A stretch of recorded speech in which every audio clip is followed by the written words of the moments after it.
Why should people here believe that you will succeed at creating jobs where Trump failed? He's never succeeded in creating jobs, and I've never failed. I want to start today by talking about jobs.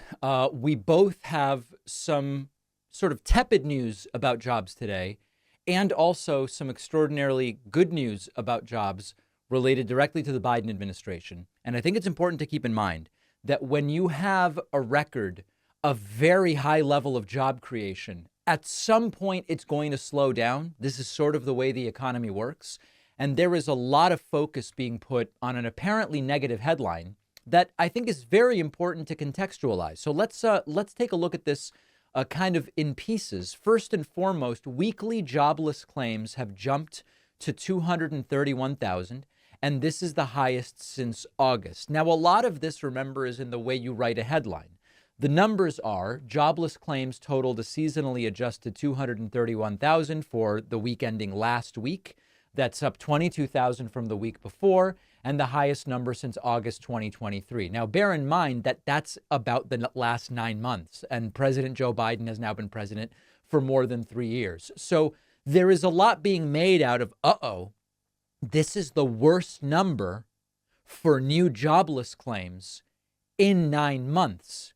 But the bigger picture is really an extraordinary record of job creation, to some degree buoyed by the recovery from the pandemic that is completely external to the Biden administration, to some degree buoyed by global business cycles and things that have nothing to do with Joe Biden. It's really important that this is not a show where I play the political football with the jobs and with the debt and with the deficit and with gas prices. Presidents have some to do with this, but a lot of it is much bigger.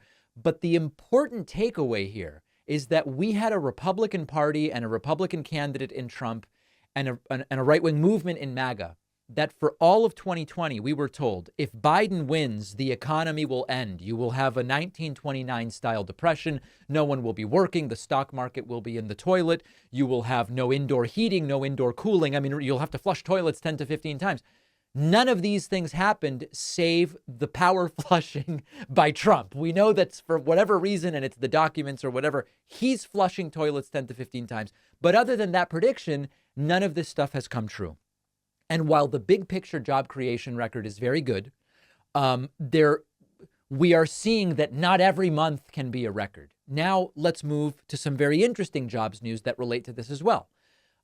President Joe Biden yesterday touted a Microsoft Artificial Intelligence Center, excuse me, on the site where Trump's Foxconn deal went completely wrong. This is a major investment expected to create 2,000 permanent jobs and 2,300 temporary union construction jobs to build the center. This is really a big deal because it's in Wisconsin. It's a critical election state. It's a critical state where there is some high tech in Wisconsin, but it is not the state known for high tech. And so this is a big deal in a number of different ways. Joe Biden appearing there and then also giving an interview to CNN's Aaron Burnett, during which he is going for the jugular against Trump, saying, I'm doing it. Trump promised it. He failed. I've never failed. I'm creating jobs. And I think this is an extraordinary way to head into the election in November. I'll explain why in a moment. Here, where we are for Foxconn, he promised 13,000 jobs, and only about 1,000 of those actually exist right now. So I know you're promising more than 2,000 union construction jobs and that 100,000 people are going to get trained in AI here. Why should people here believe that you will succeed at creating jobs where Trump failed? And the funny part is, we'll let Biden answer it in a moment. The answer is because Biden has succeeded at doing it and Trump failed. It's the proof is simply in the numbers. He's never succeeded in creating jobs, and I've never failed. I've created over 15 million jobs since I've been president. 15 million in three and three-quarters years. And secondly, Microsoft is a serious player, and they're very much engaged in making sure that they pick this area as sort of the home base for their AI initiative in the nation. And they're gonna do it.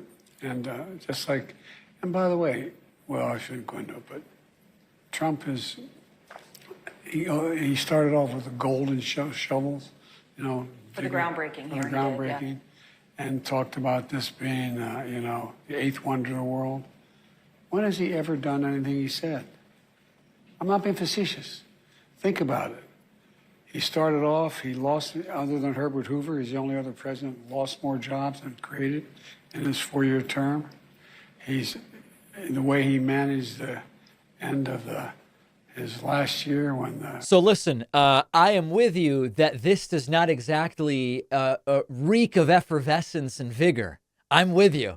But this is a powerful message because when you look at the polling, economic issues are at the top for voters going into November. Now, some of these are indirectly economic issues. Like, for example, healthcare is at the very top in terms of issues that people care about.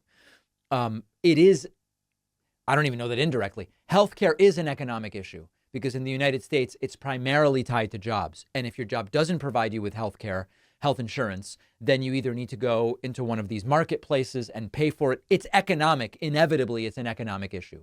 And so I think that it is very smart for Joe Biden to focus in on issues that are ranking high on voters' list of important issues and issues on which he is strongest. And this is absolutely one of those issues. Now, let me go a little bit further because I do want to be thorough. And I think it's important not to have this, every president loves to talk, and now every elected official loves to talk about bringing jobs back and getting more manufacturing jobs in the United States. And they're now talking about even reindustrialization. No matter who is in the Oval Office, we really do need to have a broader conversation about the big picture feasibility of actually bringing back manufacturing to the United States and this idea of reindustrialization, because there are a lot of difficulties. We can bring back manufacturing and supply chains to the United States. Most people wouldn't actually want what it would mean. If you start manufacturing in the United States, stuff will be more expensive. There's higher labor costs and higher material costs. Do we want that? Maybe we do. But you can't, in this sense, have your cake and eat it too. As an economy, we decided 40 years ago implicitly by outsourcing manufacturing to other countries that we would rather not have the jobs, but have the cheaper stuff. Now, you individually might say, no, I'd rather pay more and have the local jobs. Maybe I would too. But as an economy, we have decided that. There is a skills gap. If we decided we want the higher prices and the domestic jobs, let's bring it all back.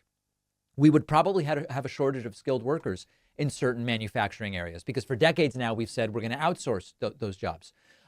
Global competition. There are other countries other than the ones we are currently manufacturing in, which might be able to offer some kind of in-between where some aspects might be done domestically, but not the actual manufacturing. And so it may prove more difficult than simply deciding we're bringing the jobs back. So my point is, there is a lot more to this idea that every elected official says we're going to bring jobs back. Smarter seems to be to create new jobs. The Artificial Intelligence Center is interesting because this is a new type of job. The construction jobs will be there temporarily building the facility. So it's important to remember that there's a lot of lip service paid to this bringing back manufacturing jobs.